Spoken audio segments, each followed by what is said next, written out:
Morning, everyone. For those who don't know me, I'm Melissa Gates. I am one of the two co-moderators on our cabinet that governs this church.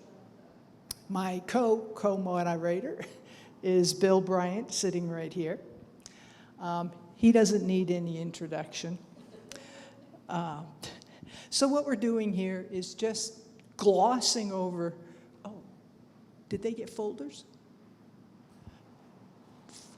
Jay has a little file folder of information, the written information.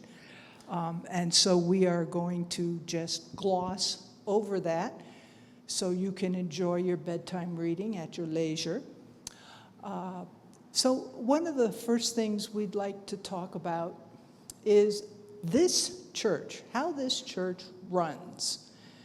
And our governing body is a cabinet.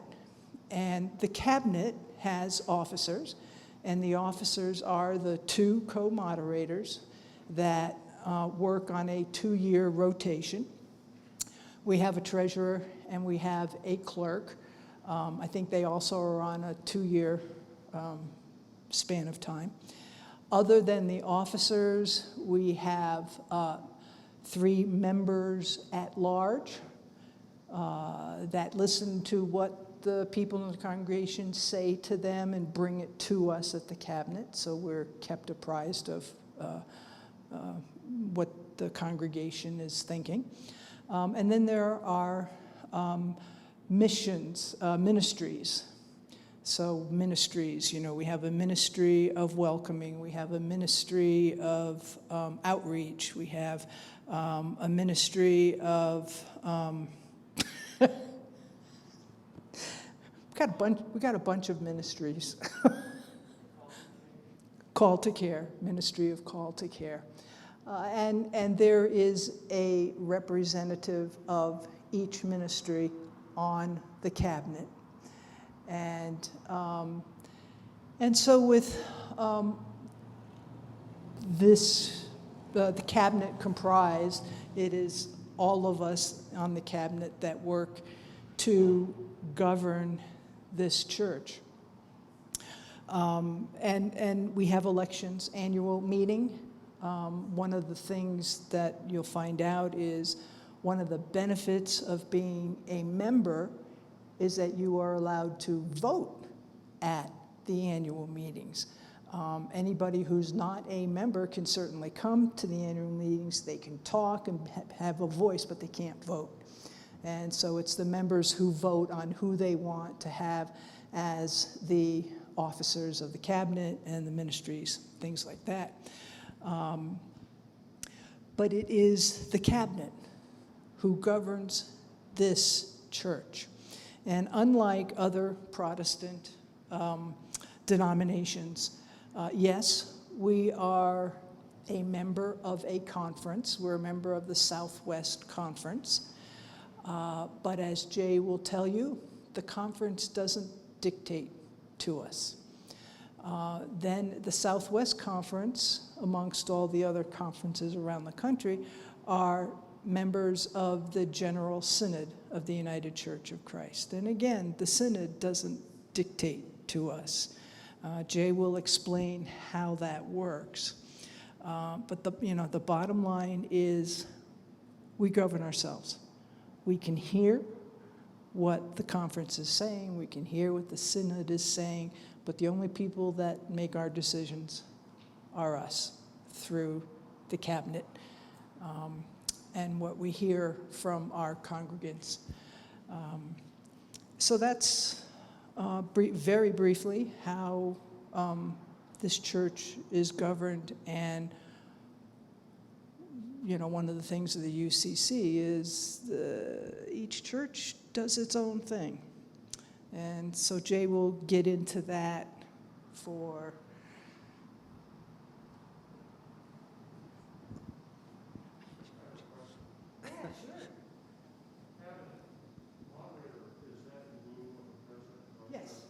instead of one president or chairperson, we have 2 co-moderators. We share we share the duties for that year. And like this year, at the end of the year, my term is over. I go off the cabinet. Bill will be on his second year, and at the annual meeting, you guys will vote in another co-moderator to join him. So it's a co-leadership. Yes? 2 questions. Yep. 1, what does the clerk do? The clerk is sort of like the secretary. She takes all the notes, she puts out the minutes. Okay. Second question, National Synod? It's called a general synod. General Synod is national. He'll tell you. The Southwest? Conference. Southwest Conference of the United Church of Christ. And then there's also, Northeast Conference and the Northwest, all the different conferences. I've been in different denominations that call the Synod something else. Yep, I'm with you. I come from a Methodist background where the bishop tells us what we're doing, okay? That doesn't work here in the United Church of Christ, okay? Anything else? Okay, so the United Church of Christ, as Melissa said, starts with the General Synod, which is the national body, and they meet every 2 years to debate whatever it is they're wanting to debate and pass whatever it is they want to pass. And then those things are sent out to the conferences and the local churches. The difference between the United Church of Christ and the Methodists, Presbyterians, Episcopalians, etc., is the national church speaks to us, not for us. That's a major distinction. So in other words, when the Presbyterians nationally decide something, that is sent down to the local churches and they're all supposed to do it, even though sometimes they don't. But anyway, they're expected to fall in line and do it. And that's why the denominations have split so much, because particularly on gay, lesbian issues, when the national church passed whatever they passed, then the local church was expected to do it, and so they all went off and started another denomination, basically. So that's the General Synod. It meets every 2 years. Below that, we have conferences, and so out here in the West, we don't have as many churches, so we have the Southwest Conference of the United Church of Christ, which is in Phoenix, but it takes in all the churches of Arizona, New Mexico, and a little bit of Texas. So it's a wide span. What we're missing here is the next level below in the structure, which is called an association. So if you go to the New England or Ohio, there's tons of congregational churches, and so the conference would be just too big if they all tried to get together. And so what they do is they have conferences, which might, here we would have a conference with Prescott and Prescott Valley and all the surrounding towns if we had churches in all those places. And so it'd be a much closer knit group that would meet and have more fellowship and a chance to do things locally, mission projects and other things. And so what you should know is out here we're kind of in the Wild West, so we operate as both a conference and an association in the Southwest Conference. So we miss a little bit of the connection we might have otherwise, not to mention the distance involved. So that's the conference level. We have an annual meeting at the conference, and so each church sends so many delegates from their size, and they gather and debate and pass whatever it is they're going to pass. And again, the local church can say, yay, we like that, or no. You should know in the United Church of Christ, if you go from here to Ohio, some other state, you might find the congregation to be more conservative. You might find it to be more liberal. Each church is sort of its own personality, and that develops, and that's kind of who they are. And so, for instance, there's a church down in Palm Springs that when I look at their website, it's like a Baptist church almost. I mean, they're very conservative. So that can happen. So if you do travel and go to one, you say, wow, I wasn't ready for that. Well, it's just the independent nature, and churches will be different. So I think that's pretty much a broad introduction. Any questions on any of that? Yeah.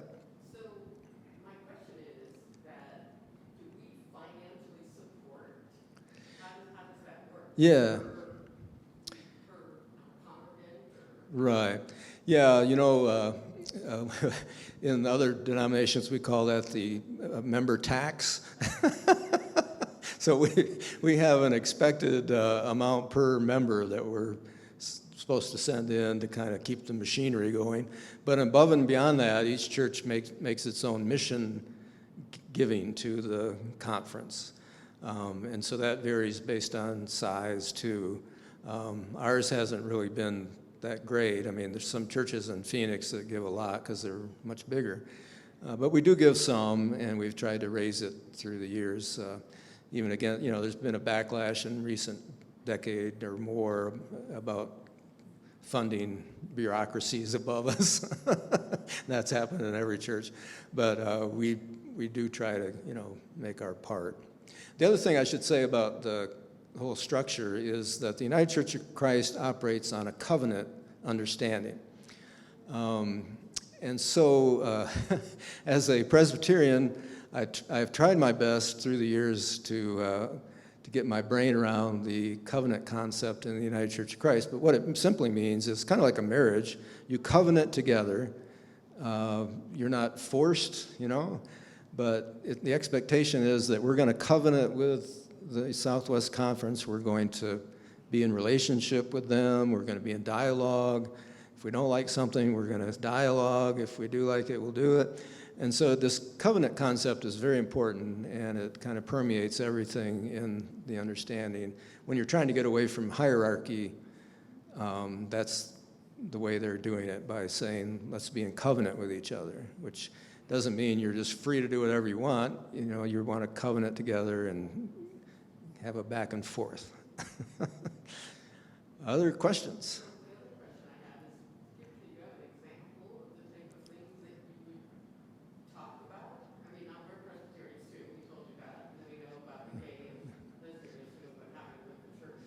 Yeah. Okay, so when we have the annual conference, which for us is once a year down in Phoenix, they've been doing Zoom the last couple of years, but so each church has the ability to send in a resolution. So let's say our local church was interested in something, or we wanted the whole conference to consider doing something.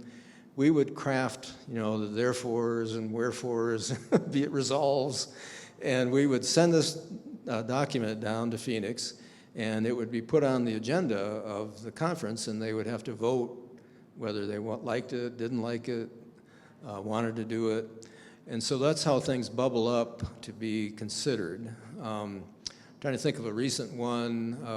During the racial tension time, they made a resolution to ask all the local churches to do a number of things to, take part in what's going on in the country.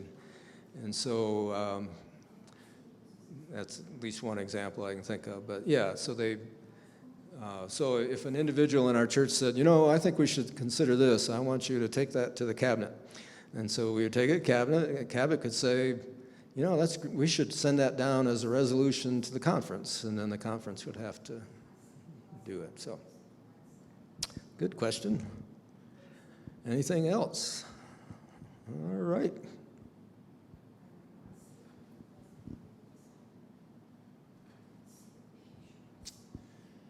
So I'm supposed to talk a little bit about history and beliefs and membership. Those three things I got to keep in my head. So our history. Do y'all remember the story of how King Henry VIII separated from the Catholic Church? He wanted his marriage annulled, right? And the Pope wouldn't do it. And so he said, okay, we're no longer Catholics. We're going to form the Church of England, right? So it was after the Reformation. So the Church of England became the established church, Protestant church. But it wasn't enough of a reform for some people. John Calvin came along and said, we want to leave all this high church stuff behind, all the Catholic stuff that's still a remnant of that Catholic-dominated version of Christianity. So that Calvinism came over to England, and one of its expressions was a separatist movement, which included the Puritans, right? They were a sect that split off from the Church of England, and they were persecuted for it, and they were chased out of England, and they went to the Netherlands, and of course they came to this country. Our roots go back that far. We are independent-minded Christians, determined to seize hold of our own fate. And you see that still expressed in our United Church of Christ practice of keeping each church as its own self-ruling entity, right? So the Puritans came over. Congregationalism, which also formed in England, also kind of emerged out of Puritanism. Congregationalism in the Northeast was the dominant form of Christianity for many years. Harvard and Yale were formed in part to generate congregational preachers, right? So it was a dominant form of Christianity that came out of the Northeast, and became very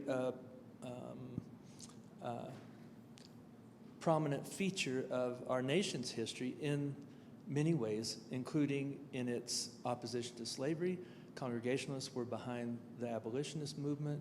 Congregationalists were behind women's suffrage and so forth. And so our church, United Church of Christ, our roots come down from that, from being independent-minded Christians who want to govern themselves, and also being socially engaged Christians who are fighting for justice and equality in the world.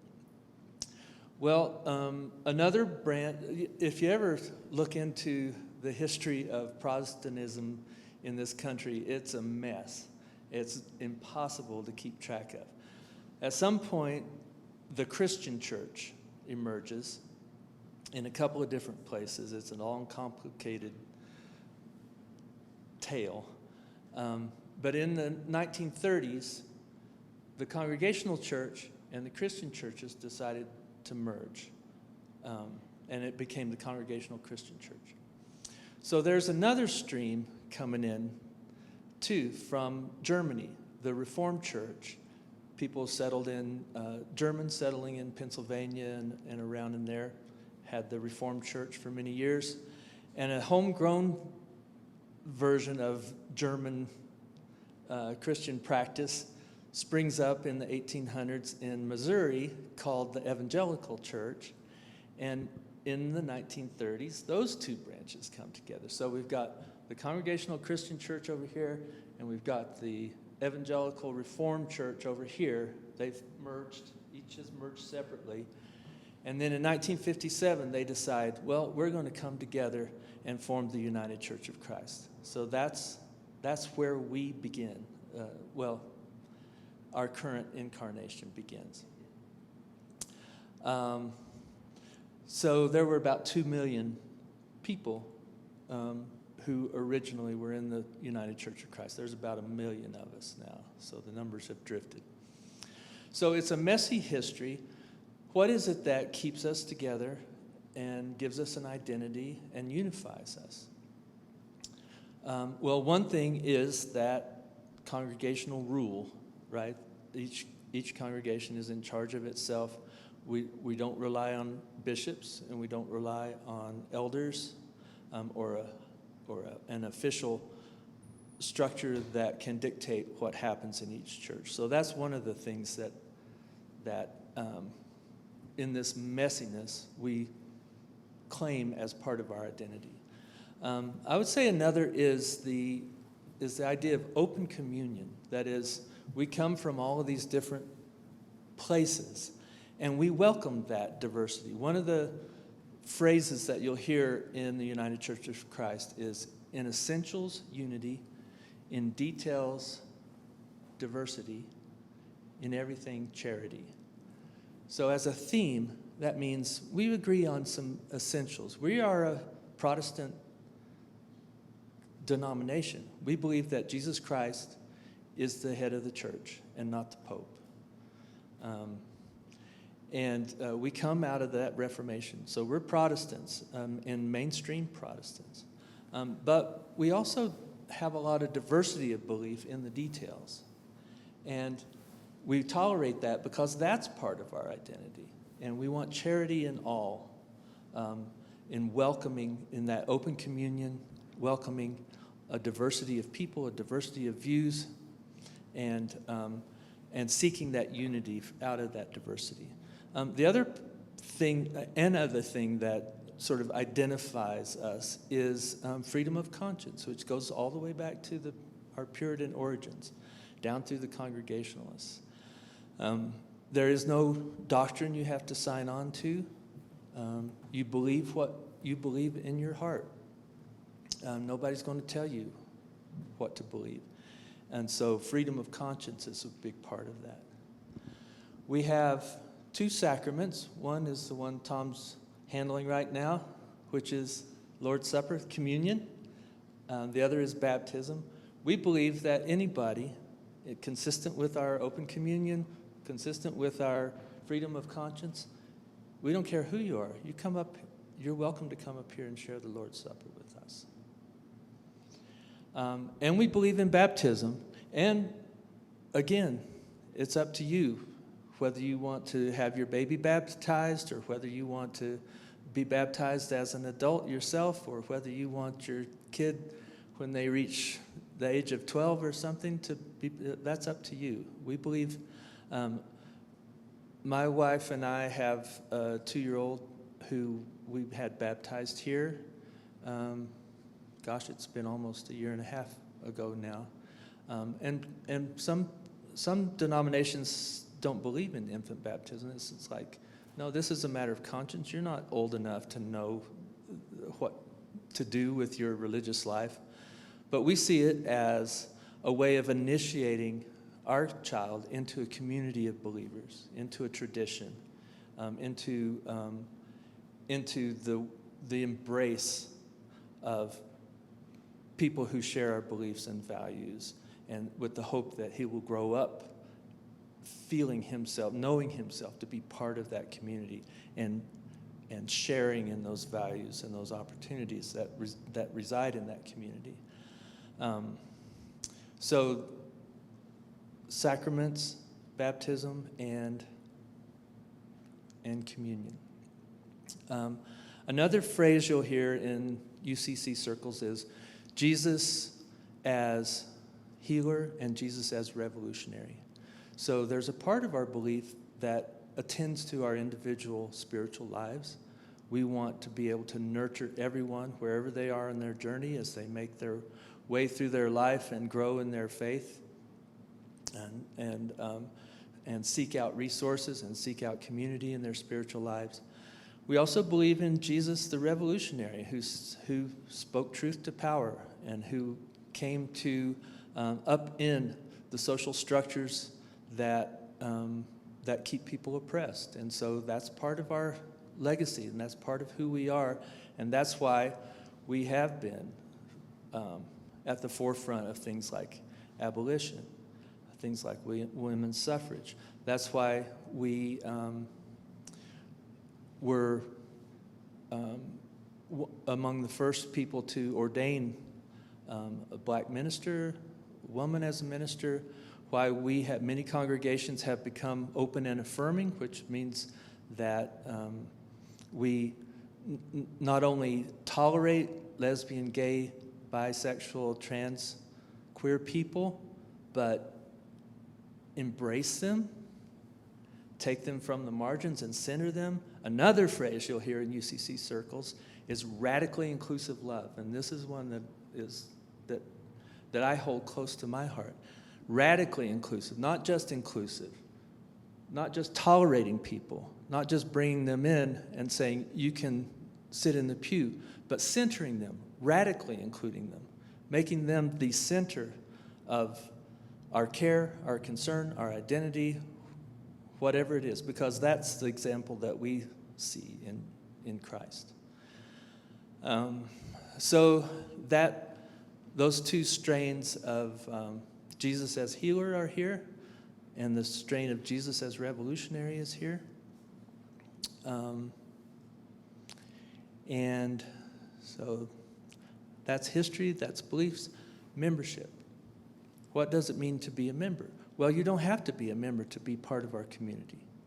You can be here and be accepted, participate, be loved, enjoy fellowship, contribute to us in all the ways that you are moved to, and be part of our community without being a member.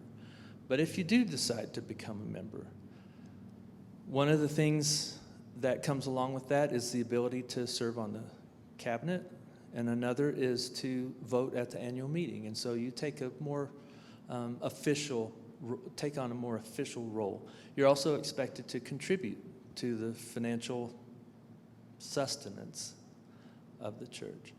And so it's a little bit, to me, like deciding to get married or not. You can live with the person you love your whole life without ever getting married and be committed to that person and in every possible way. But you can also take a further sort of legal step and become married, and it puts on us, maybe in your individual hearts, an extra measure of commitment, of belonging. I like the sense of belonging that comes with membership. I identify myself as a member of the United Church of Christ, and that gives me comfort, and that gives me a sort of grounding in who I am and what I believe and what community I belong to. So that level of commitment is good for me, it's healthy for me, and it feels right for me.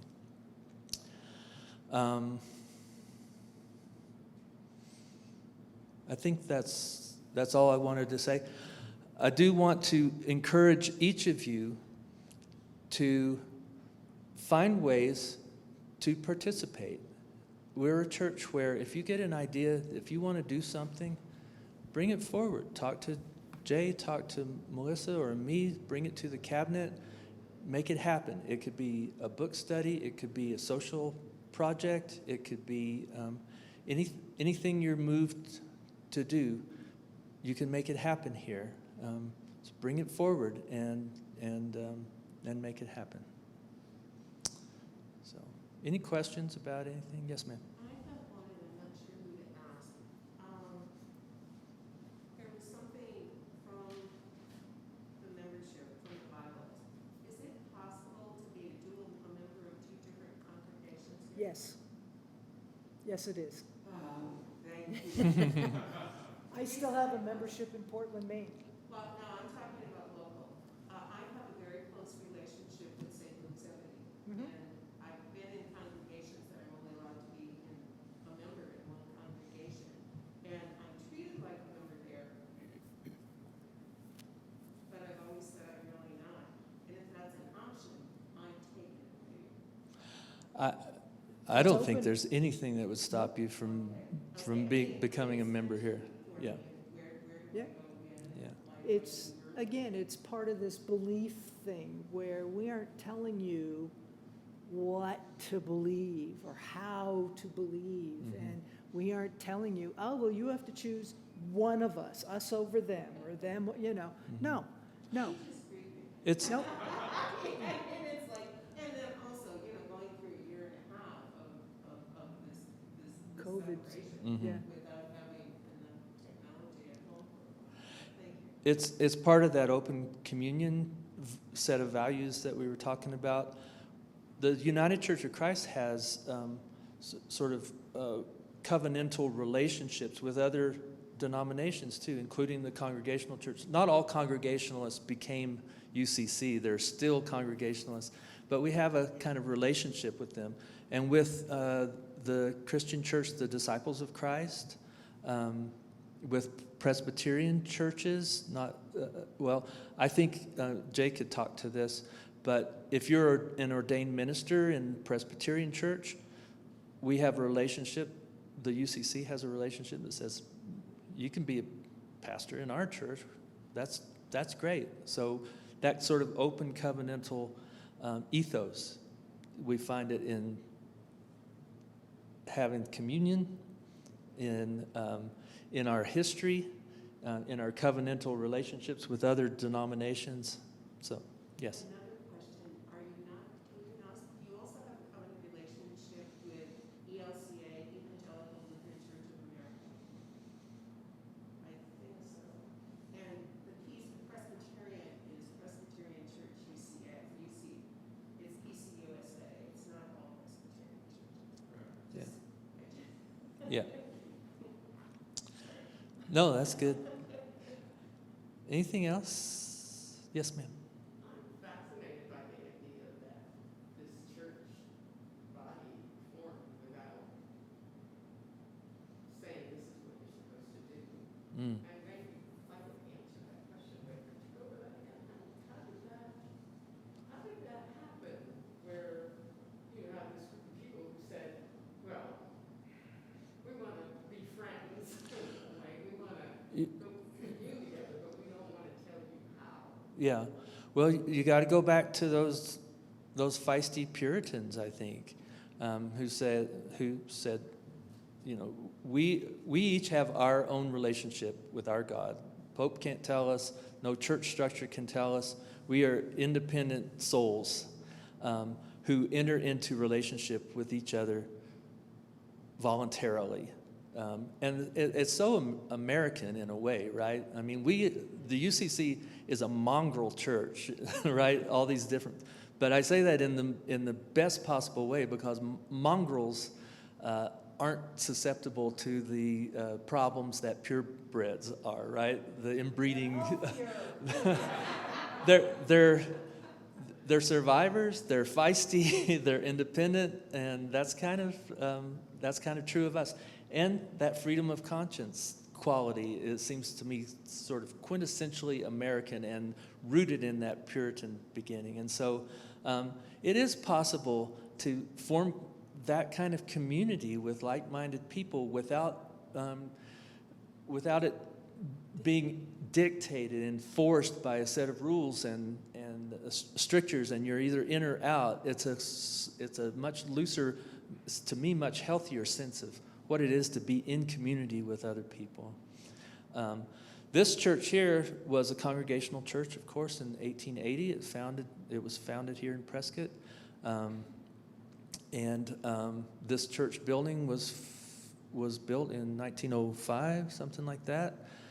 So we've been here a long time. We've been part of this community for a long, long time. And of course, 1957, we were one of those Congregational churches that agreed to become part of the United Church of Christ. We also have that long history of being socially engaged in improving the lives of the people around us. In my time here, I've been here maybe 5 years, we have really put an emphasis on race in responding to the issues all around us in our time. We held a Lenten series, a 6-week series on white privilege a couple of years ago. As Jay mentioned in his sermon today, we held a community forum in Perkins Hall around issues of race in Prescott. We've sought out a sisterhood relationship with St. Luke's Ebony Church out in Dewey. And so we've really tried to make a positive impact around the question of race. And other issues as well. LGBTQ is a big issue here, and we are the only church that sticks it in your face with our our banners Banner outside, yeah. and our doors. Yeah, exactly. Okay? So nobody can mistake our social activism, not just for race, but also That's right. for sexual orientation. And, we say it like it is. And we act like we say it. Mm-hmm. And, we're not just mouthing words. We do the dance, and so that is, I am finding out that is a huge reason that people come in and try us on for size, is because they see what we're saying out there. Mm-hmm. And Bill has mentioned several UCC phrases, but I think the phrase that I also like is, God is still speaking. Mhm. In other words, we are living in the presence and listening to God tell us now, as opposed to God spoke, and this is what he said, ain't nothing gonna change it. That's right. Okay, so we are a constant evolution. Where society is going and what God says about that, and we're still listening for guidance Mhm. to how to handle what's due, for us. We're there. That's right. Another thing I mentioned just briefly that we've been involved in recently is, when ICE was rounding up undocumented people, especially in Arizona, at a fever pitch, we looked for opportunities to get engaged in helping people there.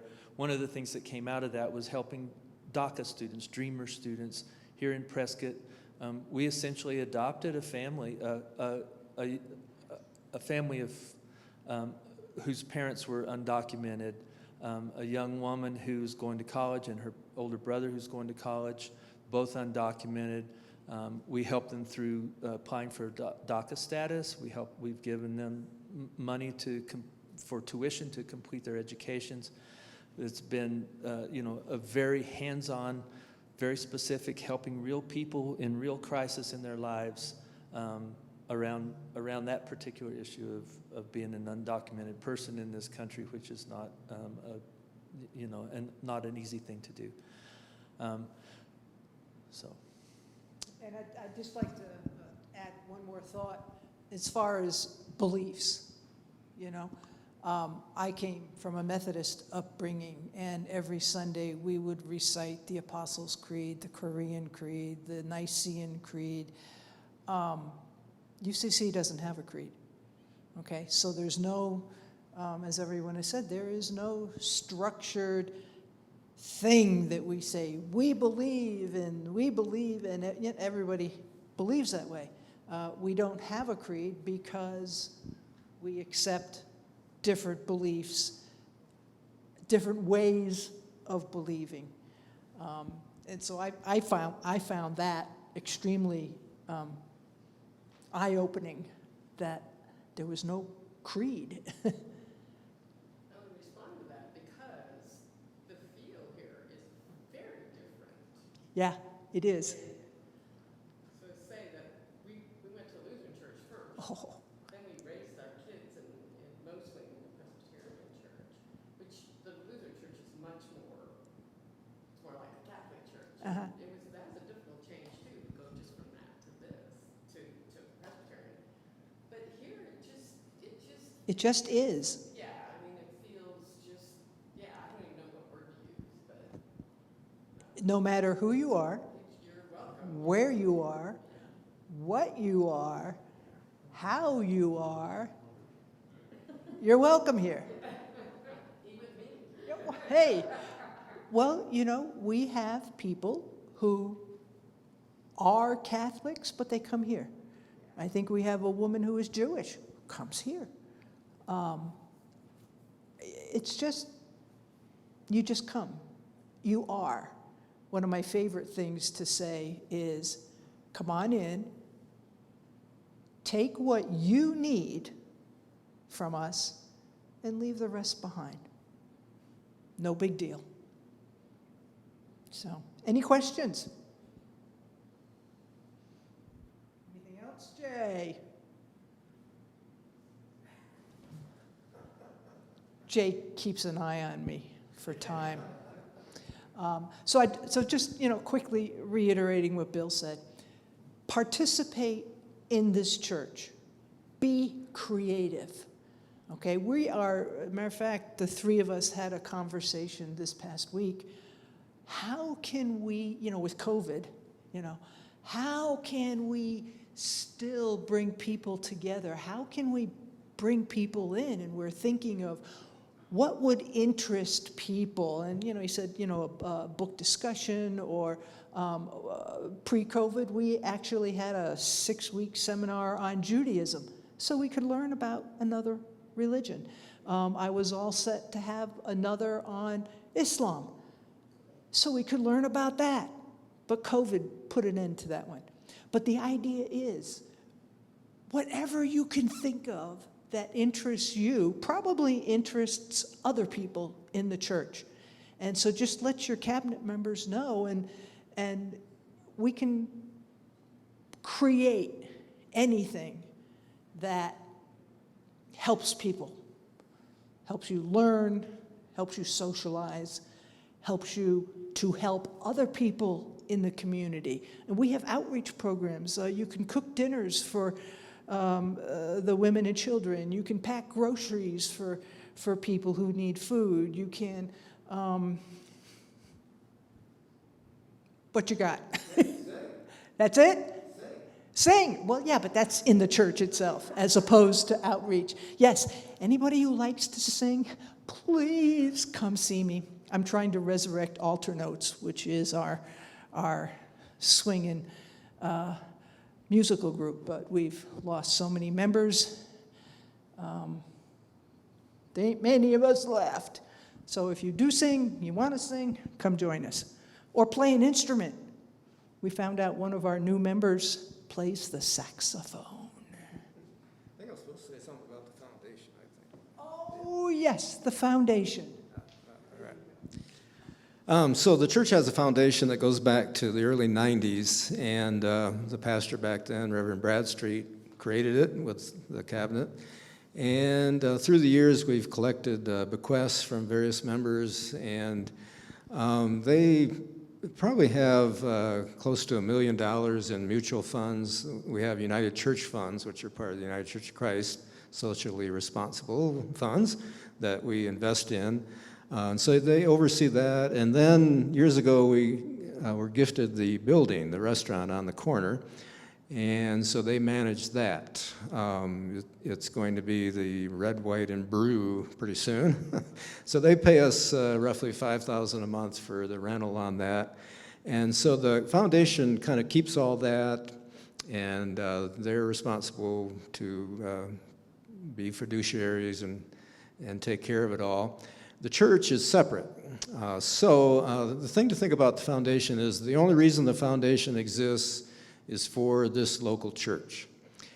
And tomorrow, if we said we need X number of dollars for this mission project, we need X number of dollars for that, they have never not followed through and said yes. Now, if we said we want everything, we would be not responsible, and they would say, that's probably not the way we want to go. But by and large, they've been helping us through the years to the tune of $100,000 a year for several years. And then with COVID, we finally said, this isn't sustainable. We need to get rid of that. And let's just operate on a very limited budget, particularly because of COVID. And so we were able to make some tough changes and now kind of live within our means. And so we're not going to ask this year probably again for any money from the foundation. So that way it can keep growing. The church side of things, we do have funds. We have people who give bequests that end up in the church side, and we have others that end up on the foundation side. It's up to the individual. So Ruth Ashenfelter, for instance, gave I think $150,000 or so years ago to be used only on the building. And so several years ago, we spent $100,000 and really changed everything. Everything you see is different, except for our wonderful window, which if you don't know the story, Dr. Parker was here 30 years from the 1930s to the 1960s as our pastor. And he had this dream that we would start a college in Prescott. And he wanted it to be the Harvard of the West. That's why Harvard is in the window that he created. And the neat story about this that we were told by the local historian, so when he was doing this, he had a group of people, Baptists and others, who were part of it to found Prescott College. Well, that group was offered land down in Phoenix instead. And so they went down to Phoenix and started Grand Canyon University. And so that kind of was birthed out of Prescott. And so Dr. Parker then said, well, I'm going to continue on then locally with Prescott College. So we helped in the founding of Prescott College. But anyway, back to the foundation. So that's sort of the way it's structured. They exist for the purpose of the church, but there is this separation. Any questions? Yeah, yeah, Bert? Is it a 501c3? Yes, yeah. And how unlike an endowment is it? How what? How unlike an endowment is it? How unlike? I'm used to in the Lutheran church, we have endowments which are also a 501c3, but they're completely legally isolated from the church, so there's no ungoverned flow. Right, yeah, that's the way ours is structured, so that we operate as, it's probably just like an endowment somewhere else. A quick question, the endowments that come from the restaurant, are those coming directly to the church or to the foundation? Good question. So they go to the foundation, and so the foundation operates that side of things, plus the mutual funds that we own, and they meet 3 times a year, maybe 4 times a year, and we have an accountant that comes in, tells us what our funds are doing, and then they manage as landlord the restaurant, which is a lot of extra work too. And so, but if we ever needed anything, we just request it through the cabinet, but we try to be, it's kind of like that covenant thing, we try to be mutually without demands and everything else. Any other questions? Is it given like a grant? What? Is it given like a grant? And again, going back to the endowment, they request a grant. Yeah, I mean, it's an request. You can call it a grant or an asking or whatever. It's, yeah, and they can say yea or nay, but their history is whatever the church needs, the church will get. And if I understand it, sometimes their funds go to operating, and sometimes they go to special projects. Right, yeah, we have different funds have different restrictions attached to them. And so some are for the building, some are for mission, some are to be used in a combination of the two, some are completely without restriction. So, all right. How did the people on the foundation get selected? So another good question. So to be a member of the foundation, you have to be a member of the church. So that's another reason to be a member of the church. And so every year, nominations are sought for people that want to be on the cabinet, on the foundation. And so if you have interest in that, just let me know and I'll get your name to them. Yeah, so it's by nomination. Then at the annual meeting, people are elected. Yeah. I'm doing it to him for change. I'm glad you are. That's really about it. I thank you very much for coming, and I thank you for your interest in becoming members. I hope you do make that decision to join us. Yes, question? There's a form in here that we're supposed to tell you about ourselves. Yeah? What do we do to get that? Do we just mail it back, or do we bring it in? You can, at the very least, bring it with you next Sunday, but we would love to have it in advance, if you don't mind, whether it's dropping it off at the office or mailing it to the office. Like, we can send it as a PDF to the email, yeah. Yeah, you can email it, scan it, email it, all that technology stuff. Right next door, the greenhouse, that is the office, okay? So yeah, thank you very much for being here. I hope we, sir. Could you just say one word about what happens next week? So joining the church, as with most churches, you're just asked to come forward so that people know who you are, and you're introduced in some brief way. And then we have basic questions we ask, which are probably the same in most any organization. Do you promise to support this church as you have opportunity with your gifts and talents? Do you promise to follow in the way of Jesus as we seek to do that here? Do you You will find, I think it's 4 or 5 statements.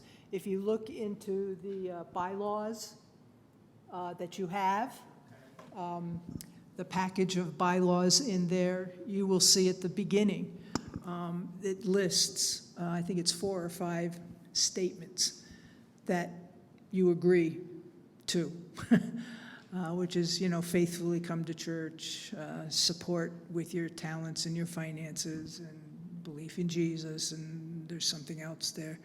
But we'll just simply ask those, and you guys can mumble, well, hopefully, yes. Do you send a letter to the previous church or not? We can, if you wish. Is that a transfer, you mean? Are you going to stay a member there? Yes. Yeah, so there's really no... I'm just trying to think what happens on the other end. Yeah, membership anymore is a lot more fluid than it used to be. Used to be we would be very technical. We would write letters to the other church and all that stuff. And now anymore, we never get a letter from another church saying, so-and-so has joined here. It's just kind of gone away. So anyway, I don't think you have to worry about anything. As I said last week, we don't feel like God is up there saying, he's trying to join 2 churches. Yeah. Oh my God, that is horrible.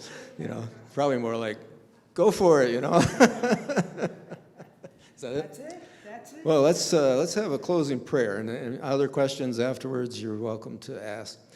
Thank you, God, for this group also that's come to inquire, and we appreciate so much the new people that have come to us through this year when we said goodbye to so many who moved to other places, and so we give you praise for that, and lead our church into the future with this new talent and these new gifts. Through Christ we pray. Amen. Amen.